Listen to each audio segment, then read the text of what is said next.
Mahalo for that introduction, and thank you so much, first of all, Civil Beat especially, for bringing this to the Westside. I know I speak on behalf of all of our Westside Ohana for bringing something this special to this beautiful space right here. I'm looking around, I'm sitting there, and I'm looking this way. I know you can see that. I can't see you guys, but it's just beautiful here. And to have something like this on the Westside really means a lot to all of us. I wish that I had to follow Prime and Mickey, and they didn't have to use notes. I wish I had gone first because I'm really nervous up here. I'm really glad I can't see you guys. And I'm old school, and I hope you don't mind. I was really hesitant when I was asked to do this because I thought, how do you capture a story growing up in this space all these years? I didn't want to miss anything. I didn't want to ramble, and I didn't want to leave anything out. So please excuse me as I read, because I really didn't want to leave anything out or miss anything. But mahalo again, Civil Beat. It was really nice to see you, Ben. I don't know where you are, but you guys are doing some great work, really spreading some really good information out to the public, especially during COVID. I think you didn't miss a beat, so thank you so much for that. I thought this is an opportunity for me to share growing up on the West Side, and it's not too often we get to do that on a positive note. And so any opportunity through my career or through my life that I've been able to do that, I grasped at the opportunity. I'm always asked, and I still am asked, why do you live on the West Side? So I thought, here's that opportunity to reflect out loud in front of an audience in this beautiful space. I lived in various homes growing up in Makaha, first on Hanalei Street, and then Lahaina Street, moving on to Jade Street, and then Farrington Highway. My mother, the late Julia Malapit Smith, or Mrs. Smith, better known by her students, retired from teaching at Makaha Elementary after 30 years, on her own raising 4 children on a meager teacher salary, but she always provided a roof over our heads, clothes on our body, and food on the table. Those years stretched from the mid-1960s to the 1970s. I attended Makaha Elementary, Waianae Intermediate, and finally graduated from Waianae High School in 1973. And next year, we're going to be celebrating our 50th, I can't believe this, reunion. You know, and we get together and we're like, oh my goodness, you guys, we're going to be celebrating 50 years out of high school already. But you know, it's really special because a lot of our classmates are still very close. And that's another thing so unique about living out here is this close community that we've stayed so close to each other. We kind of maybe went away from each other after we graduated, but now that in our adult lives, we're still very close. So 50 years, we're really proud of that. I used to walk from Makaha Elementary to school. Back then, everybody walked to school. There were no buses. No buses, we just all walked. And after school, we'd walk to Makaha Market. It was a little country market right in Makaha, and that's where we would all get our after-school snacks. And I remember my favorite used to be I would walk in there, and on the counter was this big jar, and inside had red ika, like squid dry legs. And I would either 5 cents or 10 cents, depending on the size, and that was always my favorite. Or sometimes I would get the tomaami. It's a little box, we still have it today. And I wasn't really a fan of that candy, but they had a free toy. And back then, it was a toy. And I thought, okay, you know, it always feels good like you're getting something free. And then the other thing is I would go for either, it was 10 cents back then, Yik Long Lihi Moy, right in the back. And it was a full pack. Now, not like today, you get a small pack. I think you pay over $1, but by then, back then, 25 cents could buy you so much goodies after school. I'd always buy, sometimes I'd buy, 5 or 10 cents would buy you anything. And then Cornet store was right next door. That was the favorite neighborhood hangout. Next to Cornet had Makaha Drive-In, where they had the best fish burger, the best fried noodles, and a very special Green River drink. If you grew up in Makaha, you would know that drink. Green River, they call it. Green River. We would play outside all day until the sun sets. Lahaina Street neighborhood friends. We'd climb trees, make homemade swings on those trees, and play hide and seek all day long. When the mosquito trucks came, all the neighborhood kids would stop whatever they were doing to chase the trucks to inhale whatever was ever being sprayed. Anyone remember that? I remember no matter where you were, no matter what you were doing, you knew those trucks were coming because they were loud, right? Back then, I remember on Lahaina Street. So all the way from Makaha Valley, where they cut the corner, you could hear it. No matter what you were doing, no matter where you were, you would stop, you would run outside, wait for the truck to come, and then all the kids would go right behind it. Oh, no. And I think, oh my gosh, what were we breathing, right? Beach all day on the weekends, the smell of mangoes in the summer. Back then, everyone had a mango tree in their yard.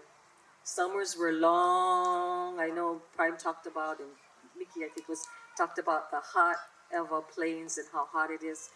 But growing up in Makaha, summers were hot, summers were humid, and summers were long. I remember eating mangoes in the trees, letting all the sweet juice fall from your arms. You know, and I know a lot of you did that.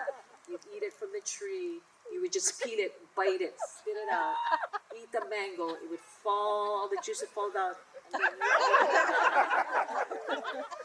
My grandkids still do that.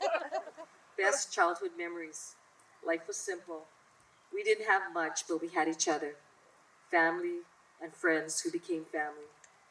Growing up on the west side back then was a lot less crowded and simpler. There were actually 4 movie theaters.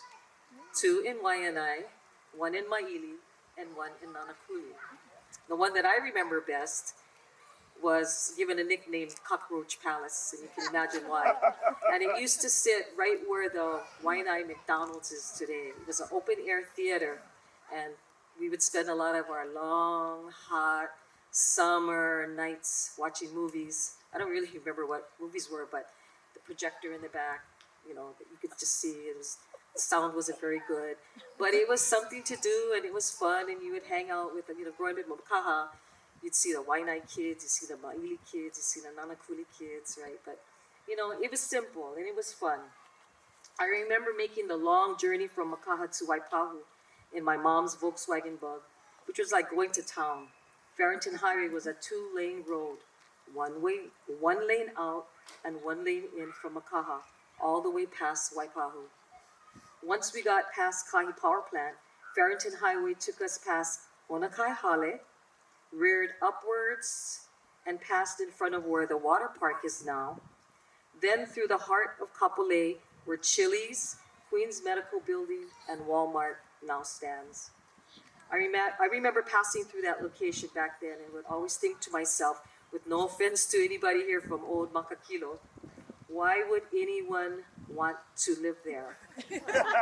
This place is so isolated. Onakai Hale and Makakilo were literally in the middle of nowhere. Today, Makakilo and Kapolei is known as the second city. New homes everywhere, shopping centers, restaurants, Costco, Walmart, Target, Marshalls, schools with huge enrollments, and a brand new UH West Oahu. Kolina Resort area, a high-end tourist destination filled with restaurants and hotels. Much has changed. I remember the day I graduated from high school, I told myself I would leave and go somewhere far, far away. And so I did go far, far away. Girl from Makaha went to Cedar Falls, Iowa. Realizing, because I thought I need to leave Hawaii, I need to experience outside of Hawaii, and I need to experience outside of Hawaii. And so I would come back every summer, realizing that Hawaii, Westside in particular, is where I belonged. And people would still ask me, so why do you live on the west side? I chose to move back to Makaha after college, married my husband Mark, and raised our family there. Today we still live in the same house where Mark was brought home as an infant. I started teaching at Waianae High School, first as a social studies Spanish teacher, and back in the 80s, there were very few Spanish-speaking people in Hawaii, let alone in Waianae. And so I figured, all right, I took Spanish in high school and I took Spanish in college so I can wing it I just stayed one chapter ahead, which, and the kids, we sang a lot of songs, we made piñatas, we cooked, just anything to, make it fun, teaching fun and relevant. But I think I made it a little too fun and relevant because then my Spanish line kind of got larger, and that's when I used the camera, the video camera, and I realized, okay, this was the hook to learn. The camera made it fun, and the camera made it relevant. And so, shortly after, you were told that in 1993, I co-founded Searider Productions, the creative media program that integrates video production, graphic arts, journalism, photography, and 3D animation. We went from 85 students, and our enrollment now is a little over 500. We went from 2 full-time teachers to 4, plus an early college coordinator. We went from 2 classrooms with no air conditioning, we used to pack like 50 kids into that class, to an entire complex building filled with cutting-edge equipment, many local, national, and international awards, and the most creative, heartfelt, dedicated students. And people still ask me today, why do you live on the West Side? You could live anywhere. I recently retired after 33 years at Waianae High School, and what a journey it's been. There is no other place I would want to live or work. You see, I feel safe here. I like to say we're the best kept secret on Oahu. I've been blessed to have been raised here, and I continue to live here. A small rural town in the middle of nowhere with the ongoing stereotype of, well, we all know what the stereotype is. But why do I love living on the West Side? And why do I continue to live here? This is home to some of the most, I practiced this, and I was okay. This is home to some of the most beautiful, caring, giving, and heartfelt people who value what's really important in life, preserving our culture, our stories, and our language, living life with kindness, love, and aloha.